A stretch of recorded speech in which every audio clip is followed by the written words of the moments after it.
Let's go to Craig Shirley, the author of Last Act, so many great biographies, of course. We just had him on in the passing of Nancy Reagan.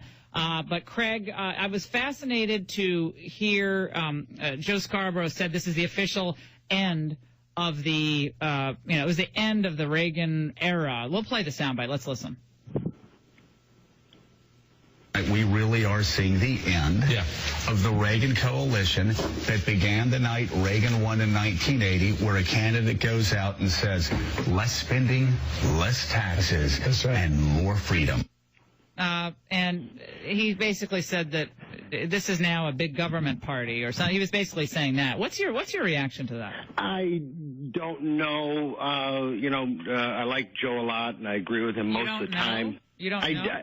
Well, you're like the Reagan biographer extraordinaire. Yes, Someone comes on television this morning and says it's the end of it. I don't care if you like Joe Scarborough. I like Joe Scarborough. We like everybody. But the bottom line is they're trying to say Reagan would have been fine with all these trade deals. Reagan would have been fine with all this military intervention. As a Reagan biographer, you're going to say you don't know? May I finish? No, I'm annoyed with you. Go ahead. I love you, but I'm annoyed with you. But everybody's mad right now. Everybody's mad, and I understand that. But I think the anger really belongs at the feet of Bush and Bushism and what they did to the party, what the Bushes did to the party. Big government republicanism didn't come into usage yesterday. It came into usage during the first and second administration of George W. Bush. He ran in 2000, never once calling for the cut, elimination, or even downsizing of even one federal program whatsoever. And then, of course, he vastly expanded the police powers of the United States. The government, he vastly expanded the bureaucracy of the government. Is that in every way, he tried to do immigration reform with Ted Kennedy. In every way, shape, and form, we are here today not because of Ronald Reagan, but because of George W. Bush, and that's why there's so much discord, and that's why Paul Ryan is presenting cockamamie budgets, why Trump is tapping into, a populist strain, and why everybody's wondering what happened to Reaganism. Reaganism is right there. I think Reaganism is fine as far as the force inside the party. As far as the defining party, nobody calls themselves a Bush Republican. Nobody calls themselves a Nixon Republican.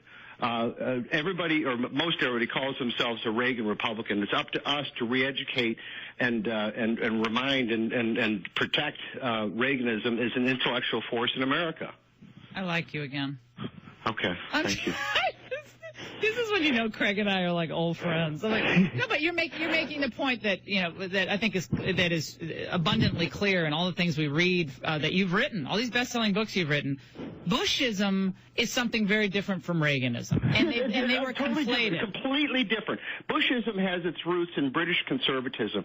British conservatism preserves institutions, and the power flows down from institutions to people. Reagan has his roots in American conservatism, which is vastly different. In American conservatism, the power flows upward from the people to the institutions. The institutions do not tell the people what to do. The people tell the institutions what to do. They're as different as night and day. Yeah, so Rubio goes down in flames. He's one step away from the political grave. Jeb is the out. Harold Stassen of the 21st century. Right, of course. And then old Neil Bush shows up on Fox Business last night. Neil Bush? Like, we're really digging deep into the well of the Bushes for Ted Cruz. I know, and talk about $1 late and a day short. I mean, and it's like Romney's late hit meant nothing. The Catholics' open letter meant nothing. And Neil Bush... Let me just say one thing. Donald Trump might be the luckiest politician I've ever known, because politics is not just about defining yourself. We're out of time, unfortunately. Craig Shirley on the Laura Ingraham Show. We'll continue with him so we can finish this. I want to thank the special interests and the lobbyists, because they obviously did something to drive these numbers. I mean, we're close to 50 and 40 and... but I want to congratulate them, because to raise that much money that quickly is a pretty good feat, right? Do we agree? No, many of them are my friends, but they just have to gamble. They have to do it. You're listening to the Laura Ingraham Show. I want you to listen to some of these exit poll data points. Trump won 18 to 29. Voters age 18 to 29, 31, Kasich 29, Rubio 11, Cruz 25.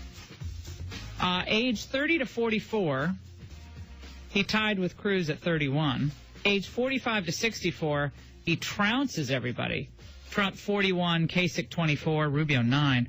Age 65 and up, again, trounces everyone, double digits, doubles the support that Cruz had. He had 42. He 93% of the white vote came in. That's the overall vote, and 38% went to Trump. Cruz got 25. College grads, Kasich got 30. Trump got 27. Non-graduates, Trump 46, Cruz 25. Income under 50,000, Trump 42, Cruz 23. Over 50,000, Trump 34, Kasich 26. Self-identified Republicans, Trump gets 37%, Cruz 28. Independents, Trump gets 36, Kasich 27. Seems like if you're going to sign on with anybody here or team up with anybody, it's got to be John Kasich. I mean, to me, you look at the Ohio vote coming up and the goodwill a lot of people feel toward John Kasich, and I know he's not conservative enough for a lot of you, but I'm just talking about winning ticket. If he has to be, I mean, you have to admit the guy who wrote The Art of the Deal has to be looking at making a deal with Kasich at this point. I know Kasich says he doesn't want to be vice president, but Craig Shirley is with us still here on the Laura Ingraham Show, author of Last Act. And Craig, I had to rudely interrupt you. You were making an excellent point about the dynamic now in the Republican Party. Well, maybe semi-excellent. Yeah. Politics is about many things, but it's also about defining your opponents and thus defining yourself. And from the beginning, Trump has had the benefit of defining himself by defining his opponents. First, he had Jeb Bush. Then he had Lindsey Graham and Marco Rubio. Now he has Mitt Romney. And Mitt Romney must be the most foolish politician in America today to come out and say what he did and do what he did about Donald Trump, as Trump is, is in the lead. I'm not saying he's headed for a nomination, not yet. But he gives new life to Trump by defining himself because he is the face of the establishment, and therefore Trump must be the anti-establishment, and anti-establishment forces are taking over the Republican Party. So, he gives Trump another couple weeks, which is why Trump went through that whole dog and pony show last night, which was to remind people of what Romney said and what he was saying. And it's quite stunning to me that all these thinkers and the conservative movement, all these think tanks, the think tanks have been churning out research and white papers and all this stuff for decades. Decades they've been churning this stuff out. Yes, whole forests have been sacrificed. Yeah, Club for Chinese Growth, as I call them now, because they used to be anti-establishment. Now they're totally pro-establishment, as far as I could tell. Right. Club for Chinese Growth, AEI, they have all their fancy conferences, and they huddle behind closed doors this week at their retreat, aptly named. And they're trying to figure out, okay, what do we do? What do we do to stop Trump? They never think, these people just never think for a moment, maybe it's our policies that aren't inspiring the people. Maybe we just are doing things that are hurting the middle class, actually hurting them. They never think about that. No, of course not, because they're for the most part linear thinkers. They don't think spherically, and that's the way Trump is running his campaign, and that's the way other creative politicians run their campaigns. Is spherically, is that they're trying to beat something with they're talking on a different level, on a different plane than he is, and there's only one way. Really, there's two ways to beat Donald Trump. One is to, in politics, is you beat an idea with a better idea. They've got to come up with something that is not just anti-Trump, but take what Trump is doing on the wall or on immigration or something else and refine it and present it in a different light, in a more favorable, positive light. The second is to join him and start, bringing in, more establishment types or foreign policy thinkers or economic thinkers to surround him and make him more credible as a candidate and present a more unified image. But they don't just because they're in think tanks doesn't mean they think.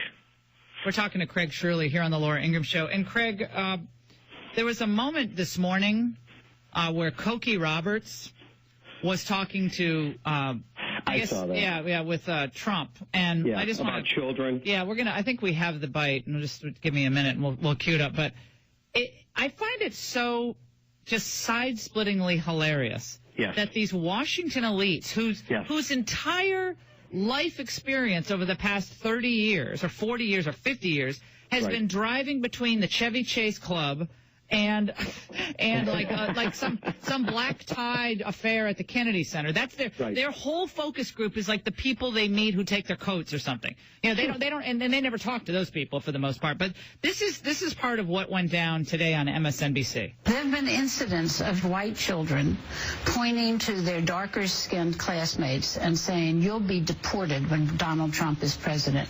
There have been incidents of white kids at basketball games holding up signs to teams which have Hispanic kids on them, saying, "We're going to build a wall to keep you out."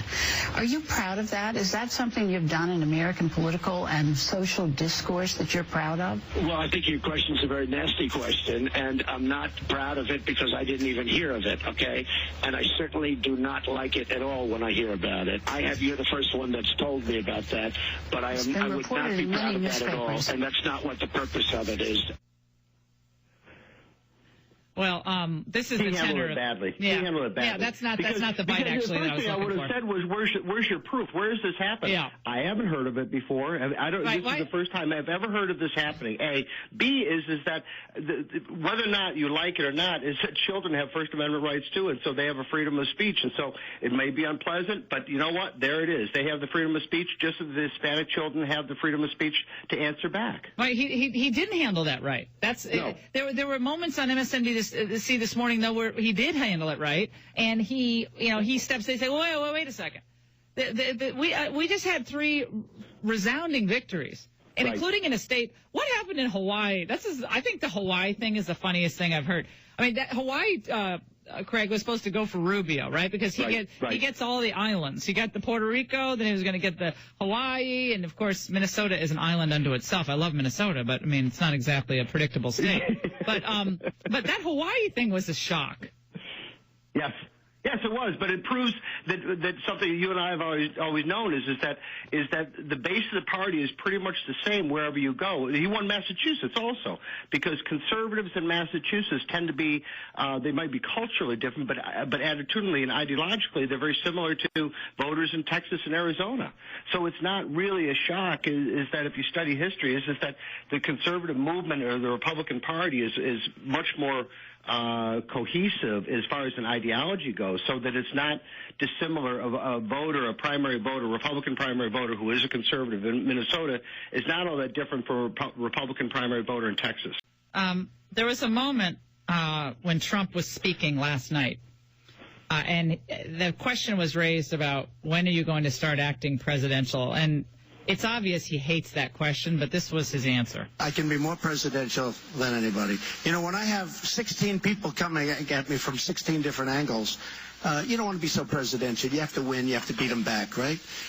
But I would say more presidential, and I've said this a couple of times, more presidential than anybody other than the great Abe Lincoln. He was very presidential. Okay, so Abe Lincoln. All right, now that's just a ridiculous statement. Abe Lincoln. The thing is what he should just, again, could have, should have, would have. Dwight Eisenhower? Right, but in this circumstance, he said, look, I'm running a new type of campaign. I can be a little bit over the top, but I'll do a great job for the people. I mean, that's what you say, but he literally has to respond to every slight.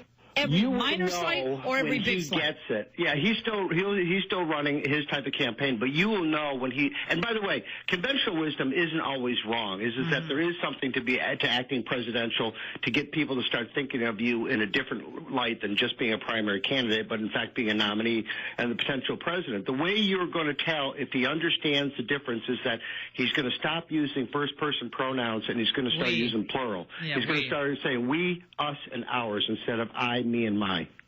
When we watched Hillary last night, I mean, this was her victory speech, but she, of course, had the major upset in Michigan, which for all of us who have been focusing on the 231,000 manufacturing jobs lost just under WTO and in NAFTA, not a real shock that Bernie Sanders was going to have a good showing there.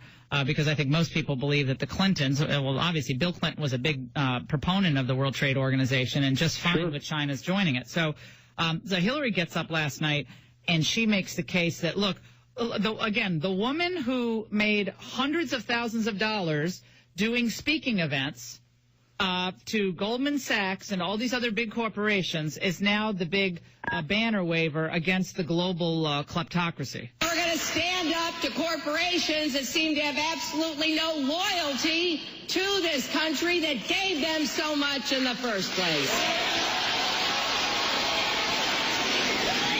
Look at Nabisco, laying off 600 workers in Chicago, moving a production line out of the country, even though the company has long received tax breaks from the state of Illinois. So now the Clintons are worried about offshoring jobs. Now, I keep thinking, what has happened over the past 8 years? Well, I under don't know Obama? if you know it. I don't know if you know it, but there was unreported. But there was a break-in at the Trump headquarters, and some of the speeches were stolen. That's exactly right. It sounds like she's channeling Bernie and Donald Trump here. Yes, right. But I think the bottom line, Craig, is that this administration, the Obama administration, has been in power for 7+ years, and this offshoring has continued. Yes, right. She seems to forget that, doesn't she? I mean, it's just it's so patently obvious to me. I mean, Trump can do that because this is what Trump has been saying for years. Right. But for the Clintons to try to make this case now that they're the big populists and they're going to protect American corporations, you've got to be kidding me. I mean, I don't know if she can pull it off for the long term. You know, he was the Clinton himself he had populist instincts, I think mostly culturally because of where he grew up and all that. But he was open-minded. He did do some good things with the 104th Congress when Newt and the Republicans took over. He saw the political handwriting on the wall, which compelled him to say the era of big government is over because he was staring at his own political death, which is why he signed welfare reform and freedom to farm and all the other balanced budgets and everything else. She has no populist instinct whatsoever. She has no conservative instinct whatsoever. Her instinct is always about the acquisition of power, which is more government, which is American liberalism. Yeah, I think Hillary Clinton is very beatable, and yes. with using the right issues and the right issues that are naturally wedge issues that cross party lines. That's the only way to beat the Clintons, because you can't do a conventional GOP establishment campaign and beat them. It's just I don't think that's ever going to happen. No. Well, we tried. We tried since Bob Dole in '96. No, we haven't heard from Bob Dole today. I'm hoping that he comes out and says something. He actually has had a couple of funny comments over the last couple of weeks. I'm waiting to see if Bob Dole maybe he sees the writing on the wall here. Craig Shirley, great to talk to you as always. The author of the big bestseller Last Act on the Final Days of Reagan's Life, and you must be going to the Nancy Reagan funeral, correct? Are you going? Yes. Yes. Okay. Well, that's. We're saying many prayers for the Reagans, but they're now together, and yes. it's as it should be. Craig Shirley on the Laura Ingraham Show. Thank you so much.